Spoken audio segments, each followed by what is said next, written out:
Russia had calculated that concentrating 95,000 troops in the Kursk salient would crush Ukrainian forces within weeks. However, this massive buildup became the largest target-rich environment Ukraine has created in the entire war.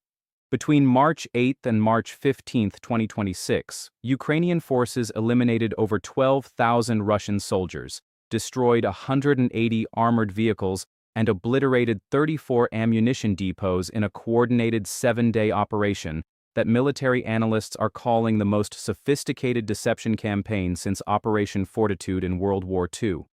The Kremlin had walked directly into a trap that would cost them not just territory, but the entire strategic initiative in the Northern Theater. The images you are about to see on your screens will show you exactly how modern warfare has been transformed into a chess game played with drones, artificial intelligence, and psychological manipulation.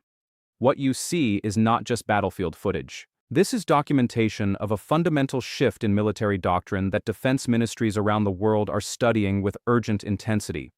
The footage shows Ukrainian forces using a 3-layered deception network that fooled Russian intelligence for over 6 weeks while setting conditions for catastrophic losses.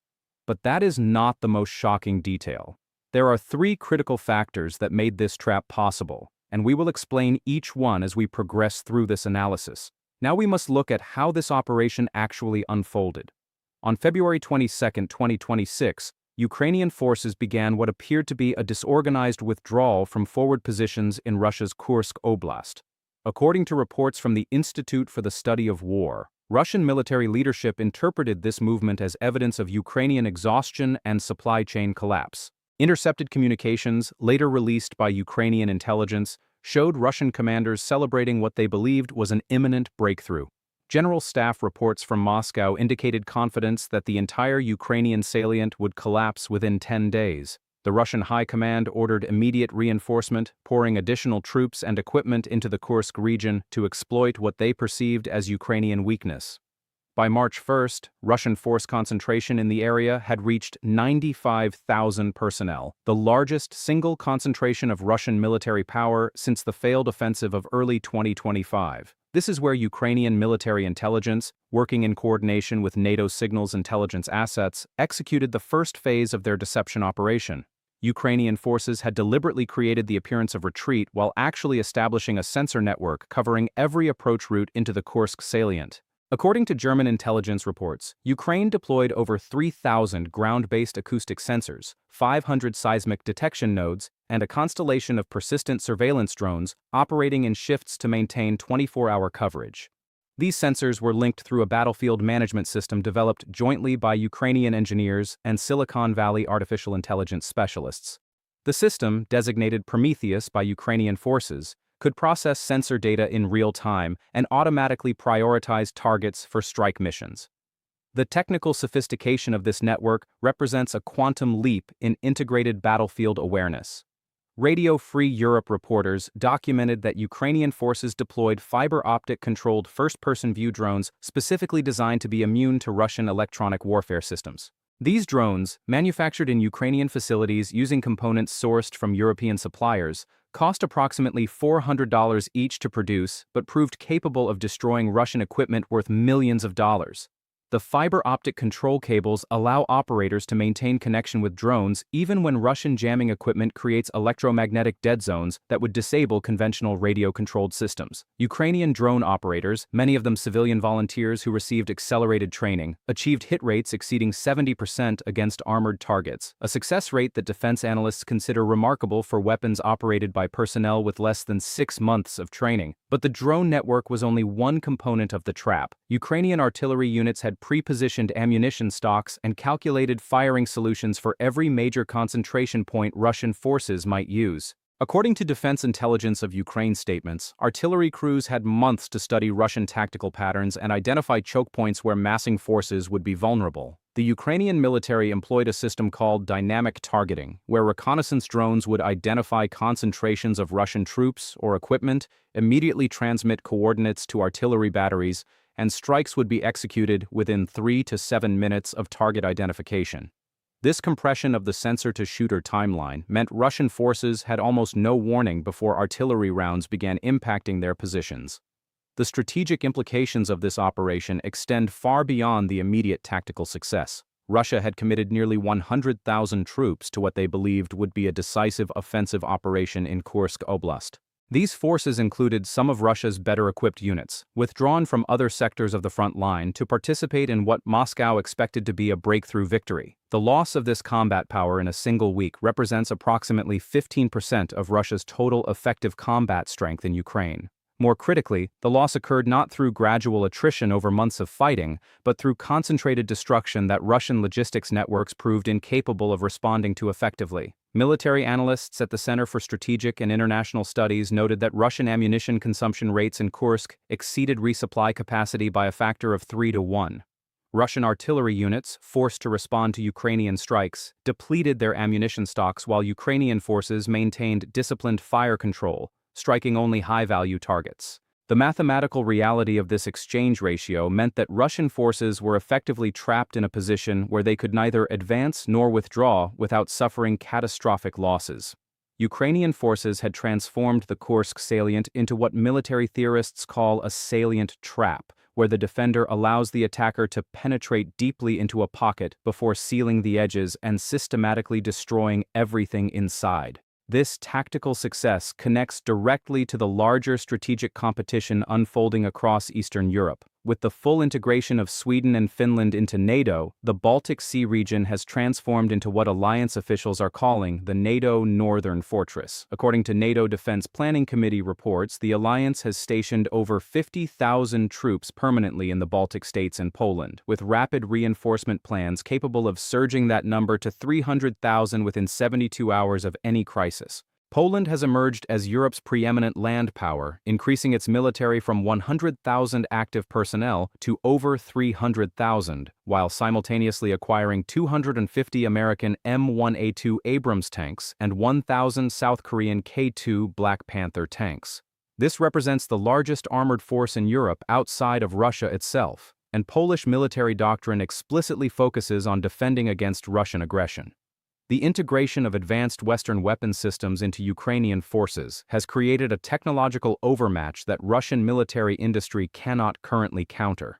According to leaked Russian Defense Ministry documents published by investigative journalists, Russian electronic warfare systems designed to suppress drone operations have proven largely ineffective against fiber-optic-controlled systems. Russian air defense networks, already strained by protecting Russian territory from Ukrainian deep strikes, cannot provide adequate coverage for frontline forces. The S-400 air defense systems that Russian propaganda portrayed as invincible have proven vulnerable to saturation attacks using combinations of drones, cruise missiles, and electronic deception. Ukrainian forces destroyed at least 4 S-400 batteries in the Kursk region during the March offensive, eliminating air defense coverage that had cost Russia approximately $2 billion to deploy. The economic implications of Russian losses extend beyond immediate military expenditure.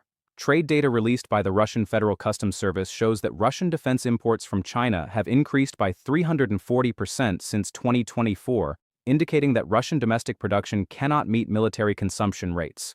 Russia now depends on Chinese manufactured components for everything from basic electronics to precision-guided munitions. This dependency creates strategic vulnerability, as Beijing maintains careful control over export volumes to avoid triggering Western sanctions while simultaneously positioning itself as indispensable to Russian military operations. According to analysis from the Stockholm International Peace Research Institute, Russia is effectively mortgaging its future strategic autonomy to China in exchange for the industrial support necessary to continue combat operations in Ukraine. Now we must examine the human dimension of this catastrophe. The man you see in drone footage attempting to surrender is not a professional soldier. Russian conscription notices, photographed and shared on social media by Russian citizens, show that the Kremlin is drafting men up to age 55, including those with chronic health conditions that would normally disqualify them from military service.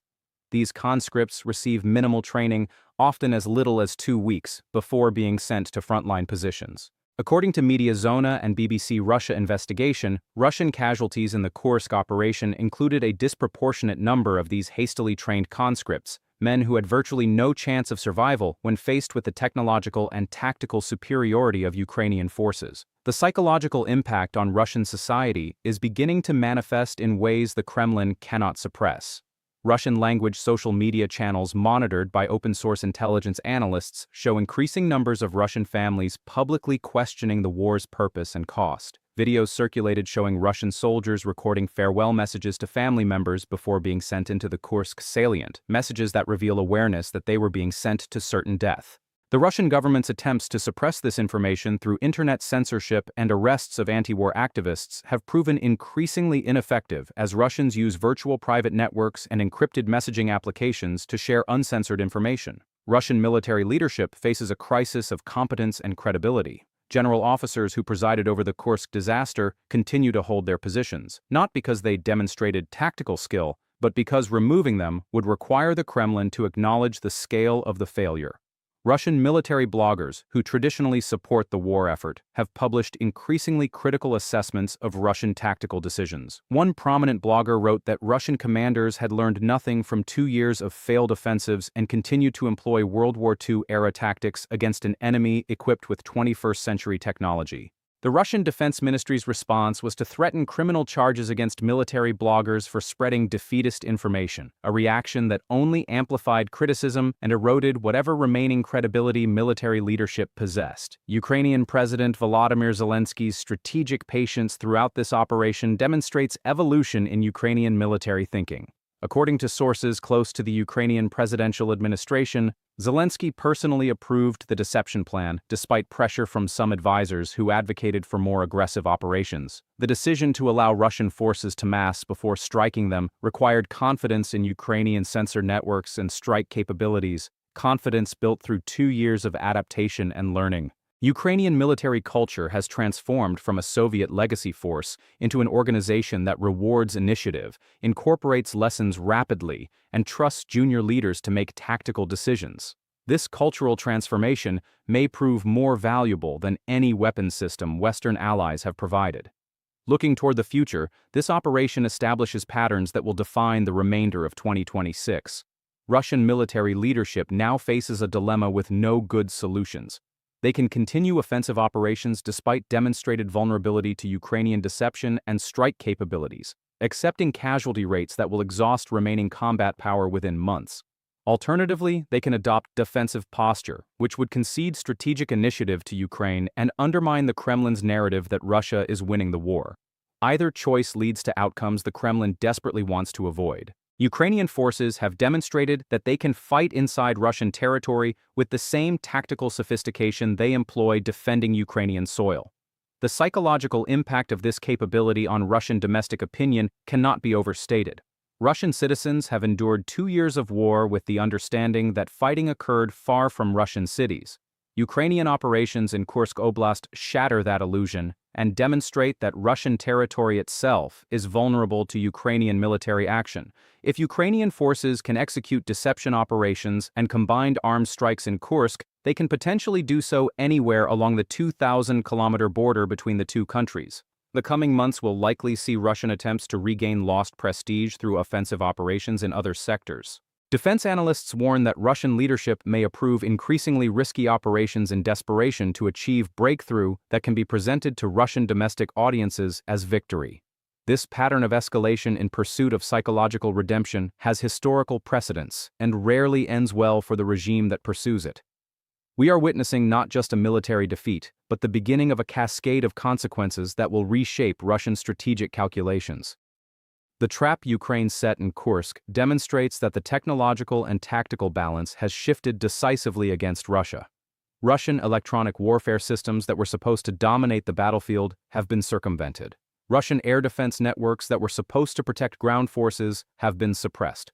Russian tactical doctrine that relies on massed artillery and armor has been rendered obsolete by precision strike capabilities and real-time battlefield awareness. The Russian military that entered Ukraine in 2022 no longer exists. What remains is a force that can inflict destruction through sheer mass but cannot achieve strategic objectives against a competent opponent equipped with modern technology. China and other nations considering military action against neighbors have taken careful note of what happens when authoritarian militaries face technologically sophisticated defenders supported by Western alliance systems. The lesson from Kursk is clear. Superior numbers and willingness to accept casualties cannot overcome the combination of motivated defenders, advanced technology, and competent military leadership.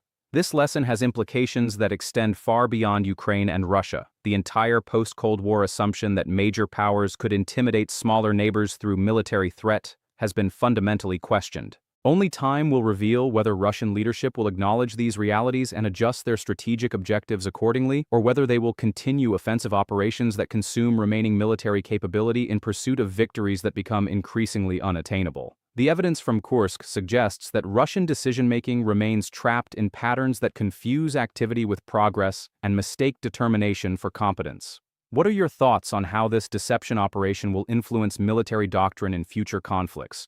Don't forget to share your perspectives in the comments section. Don't forget to subscribe to our channel and like our video.